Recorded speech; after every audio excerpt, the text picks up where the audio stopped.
사람들은 자기가 가지고 있는 소중한 가치를 모를 때가 있죠. 그래서 남이 가진 것만 좋게 보이고 귀하게 보이는 것입니다. 옛날부터 내려오는 이야기가 있습니다. 결혼한 지 몇 년 되지 않는 어느 남편이 자기 아내 보기가 싫어졌습니다. 아무리 보아도 밉게 생겼고 구질구질한 것 같아서 하루는 아내를 불러놓고 친정으로 가라고 했습니다. 요즘 같으면 큰일 날 소리지만 옛날인데다가 또한 부인이 착해서 아무 소리를 하지 않고 짐을 쌌습니다. 그리고 옷을 곱게 갈아입고 화장을 정갈하게 한 다음 남편에게 하직 인사를 합니다. 정말 가고 싶지 않지만 당신이 가라고 하니 떠난다고 하면서 자리에서 일어났습니다. 이때 남편은 화장을 하고 곱게 단정한 아내의 모습이 너무나 예뻐서 그만 붙들었다는 것입니다. 아내에게도 잘못은 있습니다. 평소에 좀 단정하게 꾸미며 살아야지 구질구질한 것을 좋아하는 남자가 어디 있겠습니까?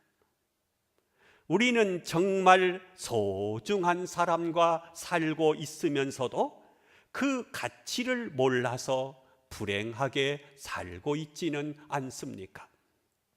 내 남편, 내 아내, 내 식구, 내 가정, 내 교회, 내 나라, 소중한 줄 알고 살아야 합니다. 내 가까이에 있는 것을 귀한 줄 모르는 사람, 참으로 불쌍한 사람이죠. 그 중에서도 특별히 은혜를 모르는 사람은 정말 불쌍한 사람입니다. 이들은 많은 사랑을 받았으면서도 받지 못했다고 언제나 불평입니다. 그리고는 그 사랑을 잃어버리고 난 다음에서야 후회하고 아쉬워하는 것입니다.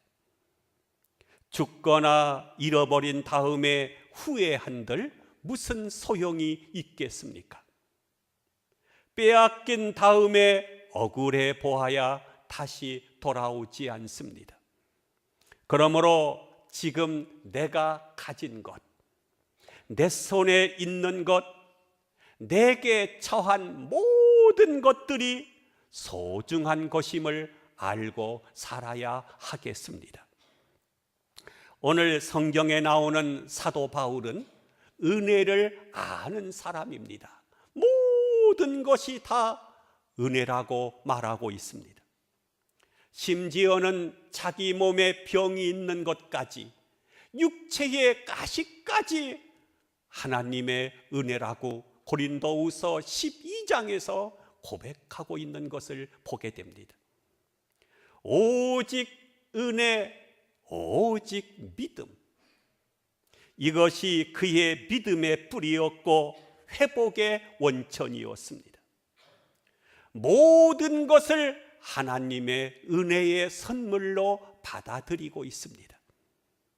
마귀가 주는 것은 의심과 교만이지만 모든 것을 은혜로 받아들이는 사람은 그 마음속에 믿음과 겸손이 있습니다. 그래서 에베소서 2장 8절에 보면 믿음은 하나님의 선물이라고 했습니다.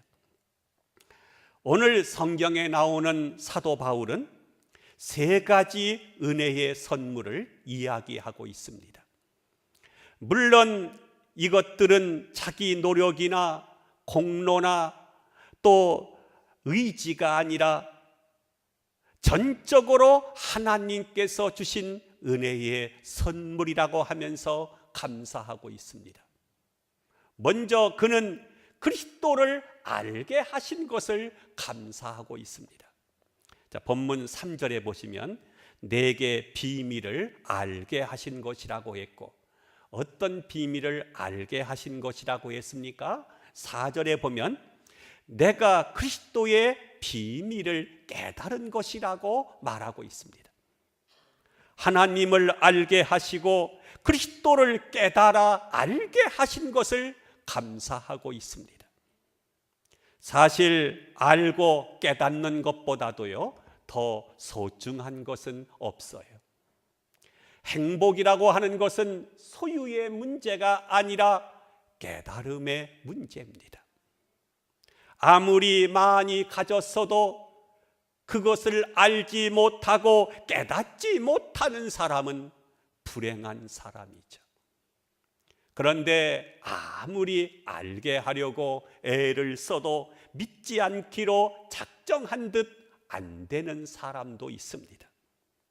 그래서 남들보다 많이 가졌고 소유했어도 불행하게 살아가는 사람들이 많은 것입니다. 하나님이 알게 해주신 은혜가 얼마나 감사합니까? 그래서 진리는 감추어진 자에게는 영원히 비밀입니다. 그런데 이 귀한 것을 눈을 뜨게 해주시고 귀를 열어주시고 마음을 열어서 깨닫게 하시니 어찌 감사하지 않을 수가 있겠습니까? 계시의 영을 주셔서 그리스도의 신비와 십자가의 능력을 우리들에게 알게 해주신 것입니다. 십자가가 이 미련한 사람들에게는 아무것도 아니지만은 그 십자가를 아는 사람에게는 하나님의 능력이라고 말씀하고 있습니다. 깨닫는 자에게만 십자가가 은혜가 되는 것입니다. 지금 이 시간도 마찬가지입니다. 어떤 성도는 말씀의 은혜를 받고 기뻐하며 돌아가는 분이 있는가 하면 어떤 분은 1시간 내내 꾸벅꾸벅 졸다가 돌아갑니다. 말씀이 들리지 않으니까 잠이 오게 되는 것입니다. 물론 피곤한 것도 있겠지만 말입니다. 그러므로 말씀이 깨달아지고 내 귀에 들리는 것은 큰 축복인 것입니다. 사도 바울도 한때는 몰라서 교회를 핍박했고 스데반을 죽였습니다. 몰랐기 때문에 그날도 예수 믿는 성도들을 잡아 가두려고 다메섹에 갔습니다. 그러나 하나님께서 그의 마음의 문을 열어서 깨닫게 하시니 그리스도를 전하는 전도자가 된 것입니다. 어느 부부가 아이가 없어서 갓난 아이를 데려다가 양녀로 삼고 잘 키웠습니다. 그는 어느덧 여대생이 되어서 남부러울 것이 없이 행복한 딸로 부모님의 사랑을 듬뿍 받으며 자랐습니다. 그런데 어느 날 우연히 자기가 고아라고 하는 사실과 부모가 친부모가 아니라고 하는 것을 알게 되었습니다. 그는 너무나 큰 충격을 받고 부모님에게 반항하며 자기 자식도 아닌데 애지중지 키운 것은 위선이라고 하면서 가출을 해버린 것입니다. 어머니는 너무나 마음이 아파서 어떻게 하면 자기들의 사랑을 딸에게 바로 전할 수 있을까 고심했습니다. 어머니는 사방을 수소문해서 딸의 거처를 알아내 찾아가 보니 딸은 없고 방 안에 어지러운 물건들이 그의 방탕한 모습을 그대로 말해주고 있었습니다. 술병과 소지품들이 답답하게 흩어져 있어서 어머니의 마음은 몹시도 아팠습니다. 그는 방을 깨끗이 청소한 다음 냉장고에 먹을 것을 다 채워놓고 편지 한 장을 남긴 다음에 집으로 돌아왔습니다. 저녁에 귀가한 딸은 방 구석구석에 어머니의 손길을 느꼈지만 강하게 이것을 부정하면서 그러다가 몇 줄의 편지에서 그만 통곡하고 말았습니다. 사랑하는 나의 딸아, 너는 내가 필요하지 않을지 모르지만 나는 내가 필요하다. 너를 없이는 난 하루도 살 수 없다. 나는 너를 끝까지 사랑한다. 그러니 어서 속히 돌아와다오. 그는 어머니의 사랑에 감동되었습니다.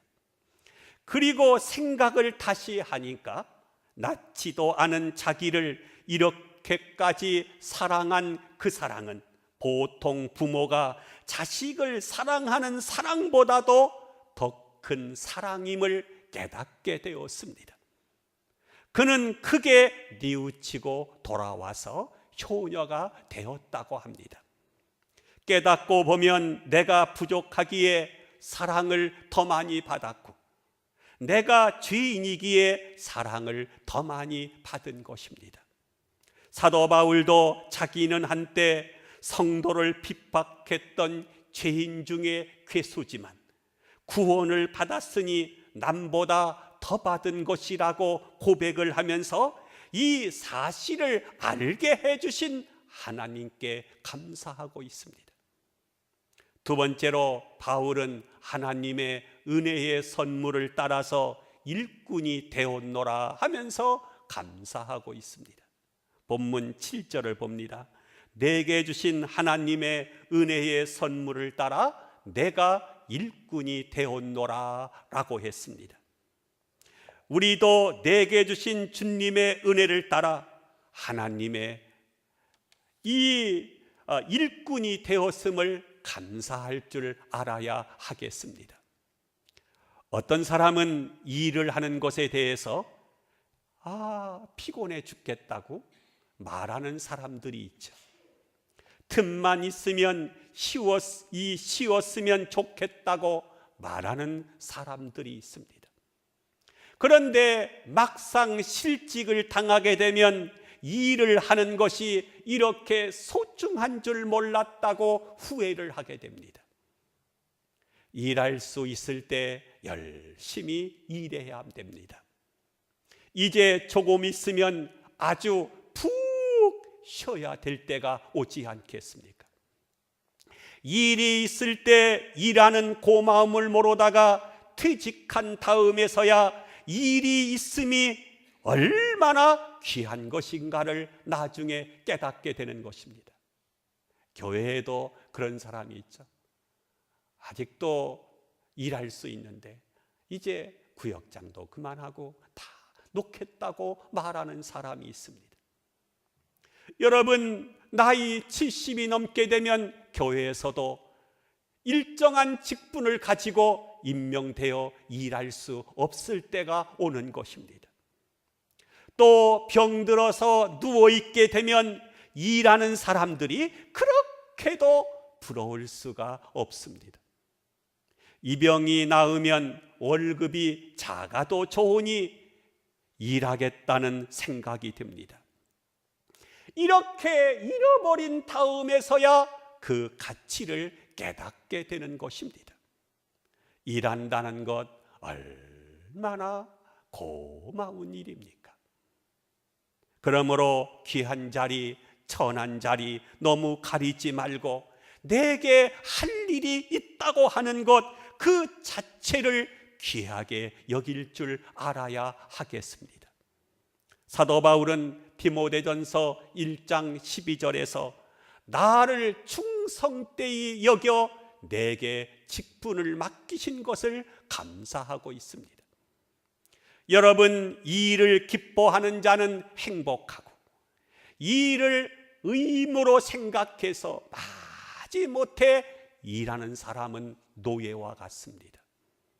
비록 사장이라 할지라도 그 일을 즐거워하지 않고 마지 못해 이 일을 무겁게 생각하면 그 사람은 노예나 다름이 없는 거죠.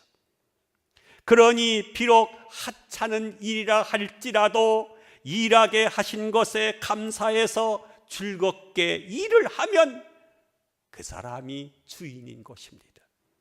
이 일 자체가 하나님이 우리들에게 주신 소중한 선물임을 잊지 않았으면 좋겠습니다. 세 번째로 바울은 핍박과 고난을 받음에도 기뻐하고 있습니다. 골로새서 1장 24절에 나는 이제 너희를 위하여 받는 괴로움을 기뻐하고 그리스도의 남은 고난을 그의 몸된 교회를 위하여 내 육체에 채우노라 라고 말하고 있습니다. 왜 괴로움을 기뻐했습니까? 그는 너무나도 많은 은혜를 받았기에 여기에 어떻게 보답할 길이 바로 이제는 그리스도를 위해서 내가 희생하는 것이라고 생각했기 때문입니다. 교회를 핍박하고 성도들을 잡아 가두던 자기를 불러주신 그 은혜에 너무나도 감사해서 조금이라도 보답하고자 하는 마음을 가진 것입니다. 바울은 그렇게 많은 사랑을 받고 은혜를 받았으니 희생을 하고 싶던 차에 주님을 위해서 매를 맞으니 기쁘고 주님을 위해서 고난을 당하니 그것을 선물로 기쁘게 받은 것입니다. 또한 고난을 통해서 겸손해지고 순수해지고 진실해지고 의로워지는 것을 알았습니다. 바이올린을 전공한 어느 분에게 이 바이올린의 가격이 얼마나 되느냐고 물었더니 3억 원이나 된다고 해서 깜짝 놀란 적이 있습니다. 저는 나무통 하나가 왜 그렇게 비싼지 물어보았습니다. 그의 설명에 따르면 바이올린을 만드는 제목은 일단 잘라서 수십 년 동안 그냥 들판에 버려두어 비를 맞고 햇빛을 받고 바람에 말리기를 수십 년을 거듭한 후에 그 중에서 고르고 골라서 정성껏 만든다는 것입니다. 그래야만 바이올린 소리가 좋다고 하는 것입니다.